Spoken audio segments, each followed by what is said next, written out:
before asking the question. Coach? Obviously not the result we wanted. I think Mason Moore is about 3 or 4 batters away from having a totally different result. Our inability to keep the ball in the yard obviously cost us. I thought Cam threw the ball great. Ben Cleaver gave our offense a chance to come back, but some lack of execution on the offensive end and some base running things, and all of a sudden you don't get the results you wanted. So tip your cap to South Carolina.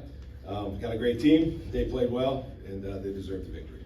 All right, questions for Cameron? Start in the front right. Daniel Hager, Kentucky Sports Radio. Cam, you and Ben and Mason, I think 8 walks, 2 hit by pitch today. Is that kind of be something you guys focus on over the next week before tournament play starts?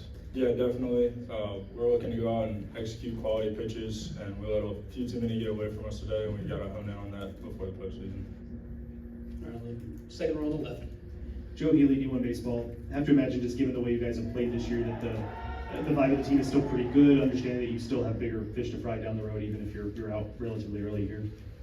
Yeah, definitely. We didn't show up and do what we wanted to do here, but we are very tight-knit and a family, so we're going to learn from this and move on and get ready to go for the regional. One more from Joe. Cleaver hasn't pitched much this year, but he's pitched in a lot of big games. What does it say about him as a freshman that he's able to go out there and do what he's doing as a first-year pitcher who hasn't thrown a lot? Yeah, he's been working really hard. He kind of got banged up a little bit at the beginning of the year, but he's been learning from a lot of us old guys, asking me a lot of questions, so I would like to help him out every day, and it's awesome to go see him out there and do what he's supposed to do. More questions for Cameron? Okay, if not, Cameron, thanks for your time. Appreciate it. Good luck the rest of the way. All right, if there are questions for Coach, please raise your hand. Start in the front right. Hey, Coach, I'll take you to the 8th. Nicholson gets on second, and I think Nolan hit that line drive, got doubled up. Is that just a play where you just kind of throw your hands up in the air? You're like, can't really do much about that. Well, actually, on a ball in the infield, you're supposed to vault back, and we didn't do that. So we didn't execute that base running play, and obviously it was a costly one. But man, give Nolan a lot of credit. He squared it up, and he made a good play. Yeah. You know what I mean? But in a perfect world, we would vault back there and just stay out of the double play. But obviously, we didn't do that. But what a clutch hit by Nicholson, I will say that. I mean, gave us a chance, man. Was right there, and I thought that was a huge hit in the ballgame. On the left, second row. Second time this year that South Carolina's hit Mason pretty well. Is that some element of maybe just a tough matchup for him, or is that just baseball in your mind? No, they've done a good job against him. The thing that Mason did today was he just walked and hit too many guys. Did they get, they got their hits? Yes, they got themselves in some really good counts. And I thought that hurt Mason. When Mason is at his best, he's ahead in the count. He was just behind in the count too much today. So give them credit. I mean, they did a good job with the strike zone. But, when you saw Devin go out there in the very first inning, right? What were you, a batter in? We were a batter 2 pitches in, and like, nope, come on now. Like, come on now, Mason, But he's pitched well for us all year. And but you're right. They were able to get to him twice. Front row on the right. So now you guys have a week before NCAA tournament play starts. You guys would like to be a top 8 seed, regional, super regional. Just what are a few things that you think are going good for you all heading into the NCAA tournament? A few things that you think you might need to work on throughout this next week? Well, one thing I'm looking forward to for the guys is to be able to get some rest. This has been a super long season, and you've seen how many road games we've played. And we've had one flight. No, we've had 2 flights. Every other one, I feel like, is a 6 to 8 hour bus trip, right? So I'm looking forward to them being able to spend some quality days in their own bed. That's always a good thing.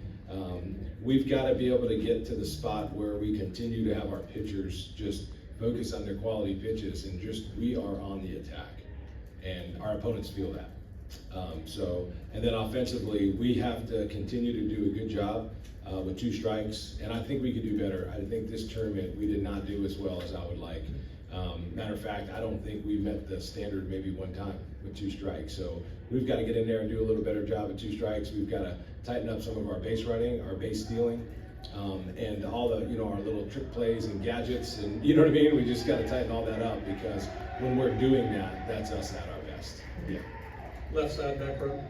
I'm John Whittle from thebigspread.com. Parker Marlott had some good success against you guys on the mound. What made him so effective, and how much detail in the scouting report did you have on that guy? Yeah, we had quite a bit of information on him, but he threw great. I mean, he located his fastball, had some good execution there, and his breaking ball was really good. You know, a lot of times when you see pitchers with that big of a breaking ball and that much depth, it's hard for them to land it for a strike, but give him credit, he did. Joe on the left. Similar to what I asked Cam, are you in a place now where you feel comfortable with Cleaver maybe being a guy you go to in a big spot in a regional at this point? Yeah, Joe, you know, coming out of our fall, we do a ton of player evaluations and things like that. I had him as our midweek starter.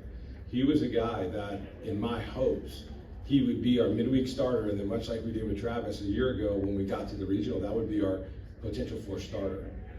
And because he hasn't been able to do that, and we obviously, their safety is number one to us, so we've brought him along really slowly, but I can tell you that from the second we've got the clearance from our trainers for him to be able to throw, we've thrown him every time. So he was a guy, if you told me at the end of the fall, hey, look, by the time we get to this time, right now, Coach, he'd be in your rotation, I would say, yep, I believe it.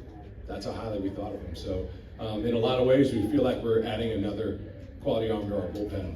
And if we got to start him, I'll feel totally comfortable doing that. But he's a super talented freshman. Yeah. In the center, third row. Kevin Skarbinski, the SEC blog. Nick, any parting thoughts on the end of this format in this event, moving to 16 teams, single elimination next year? Are you going to miss this format?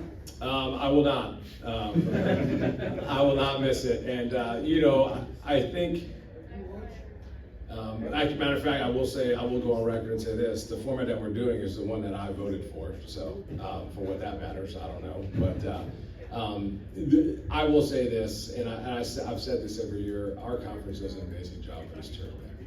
When you just look up and down, the staff, the people, I was personally really happy that there was no rain up to this point, and there was a 3 o'clock game, because all the people from the grounds crew to the office to you name it, they have spent a lot of time here. You know, a 9:30 game was early. So just so thankful for the job that our league and all the folks that have worked at this tournament have done. It is as good as it gets, and there is none better. But I will say this, that, you know, the format that we're moving to, change is not something that bothers me. I just think that we have to be able to make changes and adapt, and I think, you know, there's a lot of times in life where we're just like, man, change can be really hard. But I told our players every first year of every first team meeting, I tell them, if you don't like something, change it. If you can't change it, change the way you think about it. So if you don't like something, change it. If you can't change it, just change the way you think about it. So I'm looking forward to, obviously, when there's no changing our format that we have now. So I'm looking forward to a new challenge and a new way to compete at the highest level against some of the best teams in America. Any more for Coach? If not, thank you, Coach. Yeah, appreciate you guys. Thanks for being here. Go Cats.